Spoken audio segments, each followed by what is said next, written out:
गीत ने भारत की महानता और उसके सांस्कृतिक विविधता को सुंदर रूप से प्रस्तुत किया। राघव, आपका धन्यवाद। कार्यक्रम को आगे बढ़ाते हुए अब हम सुनेंगे संस्कृति से संस्कृत भाषा के महत्व के बारे में विचार।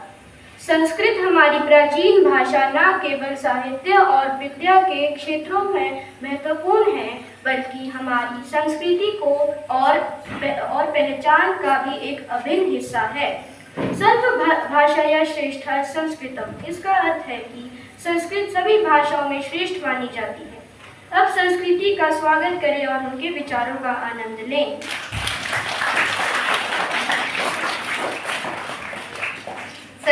समाजस्य हितं संस्कृतस्य निहितं।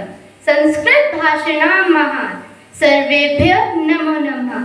संस्कृत भाषा अस्माकं देशस्य प्राचीनतमा भाषा अस्ति। संस्कृत भाषा भारतीय धर्म दर्शनादिका प्रसारिता अस्ति। प्राचीन काले सर्वे भारतीय संस्कृत भाषायै एव व्यवहारं कुर्वन्ति स्म। इयं भाषा अतीव रमणीय मधुर च अस्ति। संस्कृत भाषा जीवनस्य सर्वसंस्कारेषु संस्कृतस्य प्रयोगः भवति। संस्कृत भाषा सर्वभाषाय जननी अस्ति। अतएव उच्यते संस्कृताश्रिता गेहे गेहे संस्कृत भाषा भक्तात् पुनरपि वाणी। राष्ट्रकुलानां धर्मधाराणां ज्ञानवतानां कल्याणी। धन्यवाद। प्रेरणादायक भाषण ने हमें संस्कृत भाषा की महत्ता और उसके सांस्कृतिक महत्व को प्रभावशाली ढंग से प्रस्तुत किया। संस्कृति, हम तहे दिल से आपका धन्यवाद करते हैं। प्रिय साथियों, अब हम सुनेंगे छायांक की कविता, जो भारत देश पर आधारित है। यह कविता हमारे देश की विविधता, संस्कृति और गरिमा को बहुत सुंदर तरीके से प्रस्तुत करेगी। हमारी पृथ्वी के विविध रूप और उसकी महिमा अनमोल है। छायांक की कविता हमें भारत देश की इसी विविधता और उसकी अद्वितीयता का अनुभव कराएगी। अब छायांक की कविता का आनंद लें।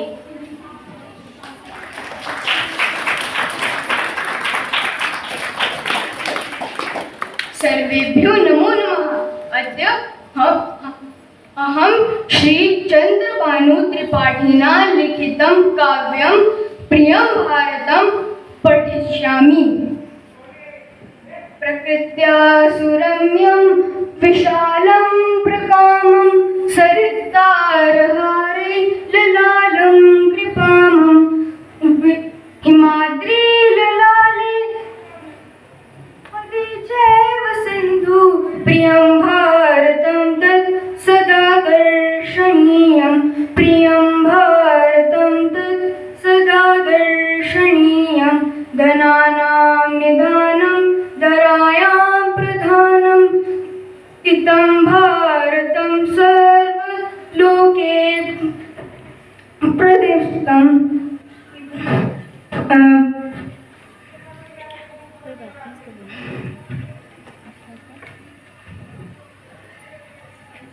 कोई बात नहीं कंटिन्यू करो बेटा आगे। धन्यवाद। उसकी सांस्कृतिक समृद्धि को सुंदर तरीके से उजागर किया। छायांक, आपका धन्यवाद। अब हम सुनेंगे अथर्व द्वारा प्रस्तुत श्लोकों का उच्चारण। ये श्लोक हमें जीवन के महत्वपूर्ण मूल्यों के बारे में सिखाते हैं। ये श्लोक हमें प्रेरित करते हैं कि हमें अपने कर्मों में इन मूल्यों को अपनाएं और अपने जीवन को अधिक समृद्ध और संतुलित बनाएं। हम सब स्वागत करते हैं अथर्व का और उनके श्लोकों का आनंद लेते हैं।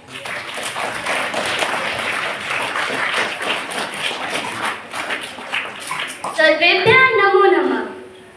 उद्यमे हि सिद्ध्यन्ति कार्याणि नामनुरर्थयुद्यमे हि सिद्ध्यन्ति कार्याणि नामनुरर्थैर्नाहि सुप्तस्य सिंहस्य प्रविशन्ति मुखे मृगाः।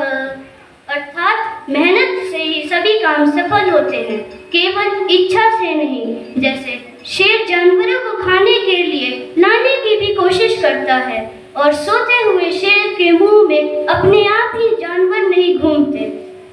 अहम निजा परोवेती गणना लघु चित्साम उदार चरिता नाम तु वासुधैव कुटुम्बकम।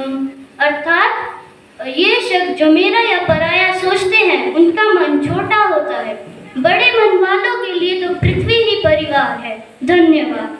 को सुंदर रूप से प्रस्तुत किया।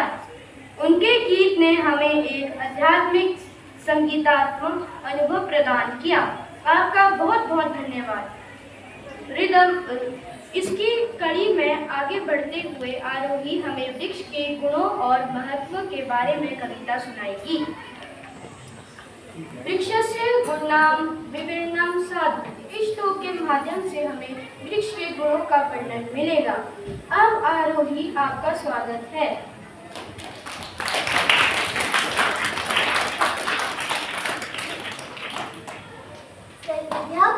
सर्वेभ्यः नमो नमः। वने वने निवसन्तो वृक्षः वनं वनं रचयन्ति वृक्षः शाखादूना लीनावहितं वेद्यन्ति पूजन्ति वृक्षः पिबन्ति पवनं जलं सन्ततं साधुजना इव सर्वे वृक्षः सपरिशन्ति पादहित्वात्मकं च नवः शिरसो वहन्ति वृक्षः वयोदर्पणे स्वप्रतिबिम्बम् वने वने निवसन्तो वृक्षः वनं वनं रचयन्ति वृक्षः। धन्यवाद। आरोही की कविता ने वृक्ष के गुणों और महत्व के बारे में बहुत सुंदर ढंग से प्रस्तुत किया। उनकी कविता ने हमें वृक्ष के बारे में गहराई से सोचने का अवसर प्रदान किया। धन्यवाद आरोही इस सुंदर कविता के लिए। प्रिय साथियों, अब हम सुनेंगे मृगांक की कविता। उनकी कविता एक अनोखी दृष्टिकोण से जीवन के महत्वपूर्ण पहलुओं को प्रस्तुत करेगी। मृगांक आपका स्वागत है। अब मृगांक की कविता का आनंद है। सर्वेभ्यः नमो नमः। सर्वस्य मूलं संस्कृतं सर्वेभ्यः ज्ञानरूपिणां संस्कृतं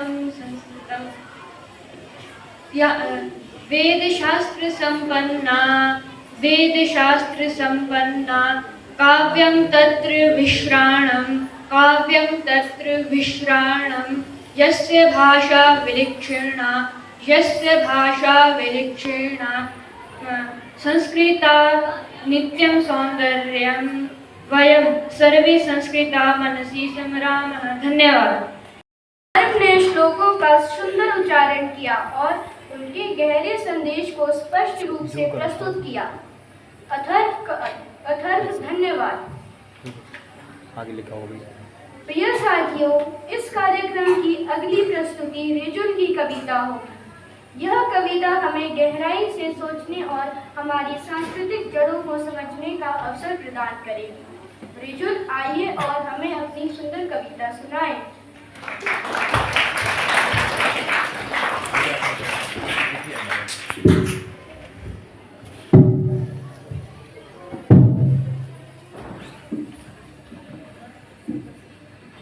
सर्वेभ्यः नमो नमः। संस्कृतं देवानां भाषा सर्वे न समन्वयति संस्कृतं भाषां। संस्कृतम् आवाम् अनेकानि शब्दानि दत्तवान्। आवां संस्कृतं भाषां कर्तुं महान्।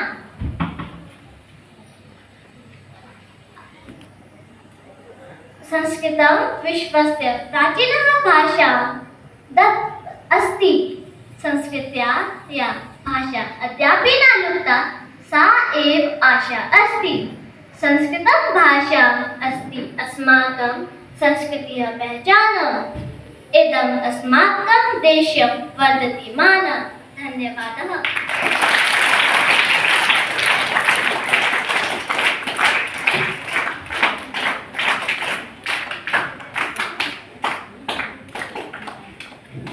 रिजुल की कविता ने जीवन और सांस्कृतिक धरोहर की सुंदरता को बहुत ही प्रभावशाली ढंग से प्रस्तुत किया। उनके शब्दों ने हमें सोचने और महसूस करने का अद्वितीय अनुभव प्रदान किया। रिजुल धन्यवाद। अब हम एक नई प्रस्तुति की ओर बढ़ते हैं। उससे पहले हम कोऑर्डिनेटर मैम का स्वागत करते हैं।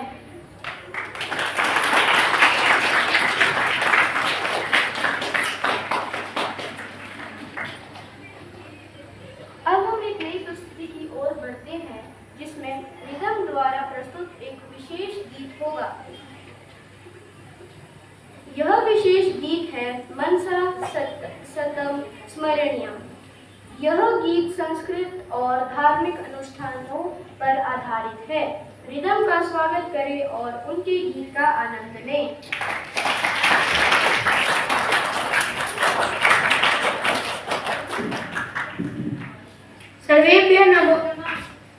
सर्वेभ्यः नमो नमः। मनसा सततं स्मरणीयं, वचसा सततं वदनीयं, लोकहितं मम करणीयं, लोकहितं मम करणीयं। मनसा सततं स्मरणीयं, वचसा सततं वदनीयं, लोकहितं मम करणीयं, लोकहितं मम करणीयं। न भोगभवने रमणीयं, न च सुखशयने शयनीयम्, अहर्निशं जागरणीयं, लोकहितं मम करणीयं, लोकहितं मम करणीयं। न जातु दुःखं गणनीयं, न च निजसौख्यं मननीयं, कार्यक्षेत्रे त्वरणीयं, लोकहितं मम करणीयं, लोकहितं मम करणीयं। न जातु दुःखं गणनीयं, न च निजसौख्यं मननीयं, कार्यक्षेत्रे त्वरणीयं, लोकहितं मम करणीयं, लोकहितं मम करणीयं। दुःखसागरे तरणीयं, कष्टपर्वते चरणीयं, विपत्तिविपणे भ्रमणीयं, लोकहितं मम करणीयं। ज्ञानारण्ये घनान्धकारे बन्धुजनाये सिता गह्वरे, तत्र मया सनचरणीयं, लोकहितं मम करणीयं, लोकहितं मम करणीयं।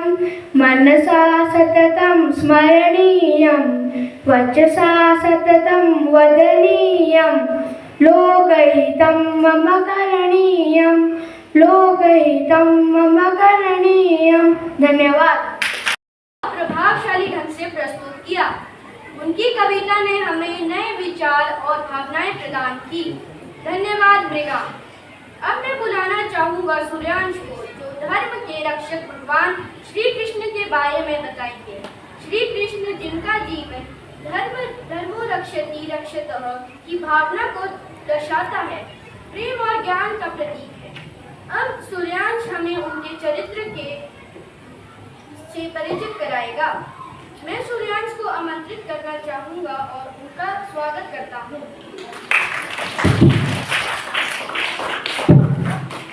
सर्वेभ्यः नमो नमः।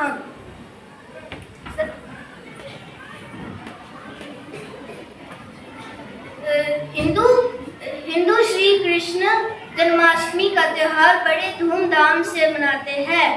इस दिन श्री कृष्ण जी का जन्म हुआ था।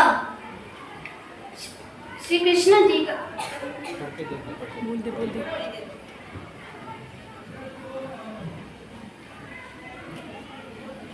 नमः नमः। हिंदू श्री कृष्ण कृष्ण जन्माष्टमी का उत्सव बड़ी धूमधाम से मनाते हैं। हिंदू इस त्योहार को भाद्रपद की अष्टमी को मनाते हैं। भगवान कृष्ण भगवान विष्णु के शक्तिशाली अवतार है। यह पर्व प्राय अगस्त महीने में पड़ता है। यह हिंदुओं के लिए एक खुशियों का त्योहार है। इसके अलावा हिंदू भगवान कृष्ण को प्रसन्न करने के लिए व्रत आदि जैसे विभिन्न अनुष्ठान करते हैं। 16 कलाओं में निपुण भगवान श्री कृष्ण को लीलाधर कहते हैं। सभी देवताओं में सबसे श्रेष्ठ श्री कृष्ण की लीलाएं दुनिया भर में विख्यात है। उन्होंने जन्म ही लीलाओं के साथ लिया था। उन्होंने पूरी दुनिया को प्रेम का संदेश दिया। जय श्री कृष्ण।